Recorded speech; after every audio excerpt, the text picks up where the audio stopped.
દોસ્તો નમસ્કાર. અત્યાર સુધી આપણે મોટાભાગે વર્ગીકરણના સંદર્ભમાં વાત કરી, લાઇબ્રેરી અને ઇન્ફોર્મેશન સાયન્સના વિષયમાં.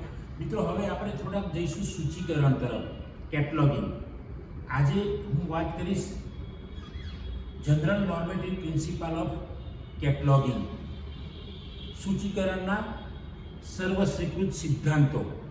મિત્રો, સિદ્ધાંતો રંગનાથને આપ્યા અને સિદ્ધાંતો એ સર્વસ્વીકૃત થયા. વર્ગીકરણ અને કેટલોગિંગ બંનેની અંદર સિદ્ધાંતો તમને એક લાગશે, પણ એ બંનેની વચ્ચેના ભેદરેખા એટલે છે કે ક્લાસિફિકેશનમાં હોય તો એ ત્યાં પૂરતા જ મર્યાદિત રહેશે અને સૂચિકરણમાં હોય તો સૂચિકરણ પૂરતા જ મર્યાદિત રહેશે. તો આજે હું માત્ર વાત કરીશ જનરલ નોર્મેટિવ પ્રિન્સિપલ ઓફ કેટલોગિંગ, પછી આગળના નિયમોની અથવા તો આગળના જે રૂલ્સ હશે એની આપણે આગળ વાત કરીશું, આગળ પ્રિન્સિપલની વાત કરીશું. આજના જે પ્રિન્સિપલ આપણે વાત કરીશું કેટલોગિંગની અંદર કે સર્વસ્વીકૃત સિદ્ધાંતો સૂચિકરણમાં, તો પહેલો સિદ્ધાંત છે અર્થઘટનનો કાયદો અથવા તો અર્થ નિર્ણયનો કાયદો.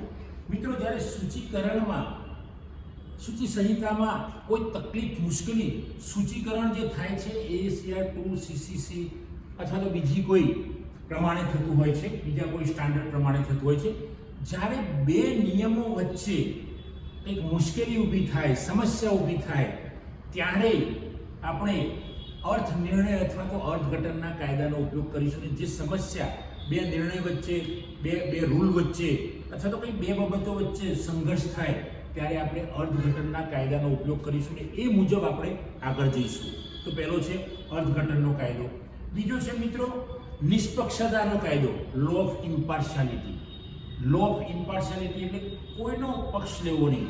ધારો કે એક પુસ્તકની અંદર 2 અથવા તો 3 ઓથર હોય, એટલે કે કરતા હોય, તો આ બંને અથવા તો ત્રણેય ઓથરને વારાફરતી જે હેડિંગ સેક્શન હશે એની અંદર એમને મહત્વ આપવું પડશે, એમનું નામ આપવું પડશે. જો તમે એક લેખકનું નામ આપશો, પહેલા જ લેખકનું, તો બીજાને ને ત્રીજાને અન્યાય થશે.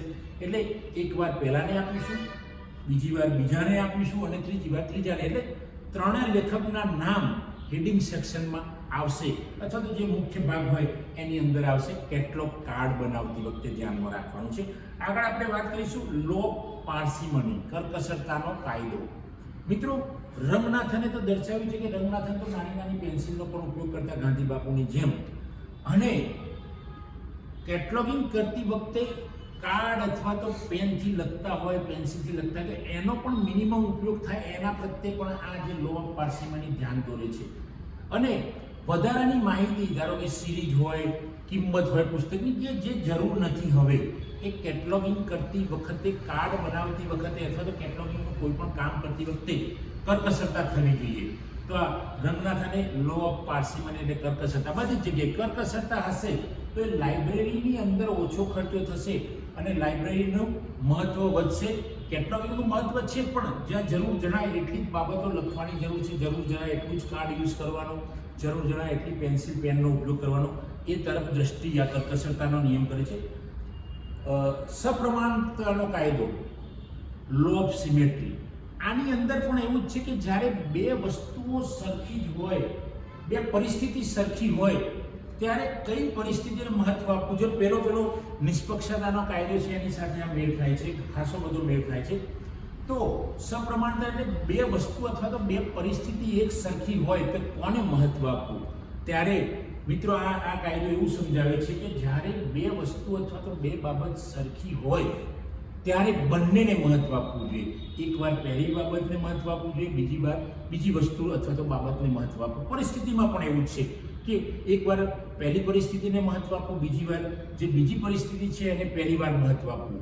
તો આ છે મિત્રો સૂચિકરણના સર્વસામાન્ય અથવા તો સર્વસ્વીકૃત સિદ્ધાંતો. આ સિદ્ધાંતો જો આપણે અમલ કરીશું તો લાઇબ્રેરીમાં સૂચિકરણ કરતી વખતે અથવા તો લાઇબ્રેરીમાં પુસ્તક શોધતી વખતે, અથવા તો તમે હવે તો સોફ્ટવેર આવી ગયા છે, સોફ્ટવેરમાં પણ આનો ઇનડાયરેક્ટ ઉપયોગ થાય છે.